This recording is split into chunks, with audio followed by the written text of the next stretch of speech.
Hey everyone, welcome back to the channel. If you're dealing with that frustrating issue where your Xbox controller starts blinking and then suddenly turns off, you're in the right place.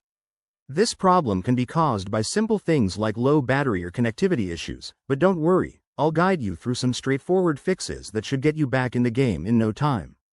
Let's dive in. First things first, check your batteries. If you're using AA batteries, make sure they're fresh and properly inserted. For rechargeable controllers, plug it into your Xbox or a USB port and let it charge for at least 10 to 15 minutes. Sometimes, a simple power boost does the trick. Once it's charged, try turning it on again. Next, restart your Xbox console. Hold down the power button on your Xbox for about 10 seconds to turn it off completely, then unplug it for a minute. Plug it back in and power it up. This can clear temporary glitches and help re-establish the connection with your controller. Now, let's update your controller's firmware. Go to your Xbox settings, select Devices and Connections, then Accessories. If there's an update available for your controller, download and install it. Keeping your firmware up to date is crucial for avoiding bugs, especially with the latest 2025 models. If that doesn't work, try resetting your controller. Flip it over and look for the small reset button, usually near the battery compartment.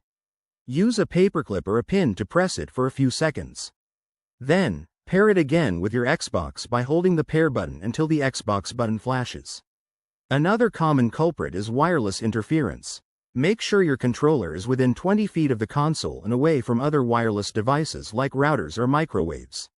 Sometimes, just moving to a clearer spot can solve the problem. If you've tried all these steps and you're still having issues, it might be time to contact Xbox support. They can help diagnose hardware problems or offer warranty services. Remember, these fixes are based on the 2025 updates, so they should work for the latest controllers. There you have it. Simple solutions to get your Xbox controller blinking goodbye for good. If this video helped you, hit that like button, subscribe for more tech tips, and drop a comment if you have any questions. Thanks for watching, and game on.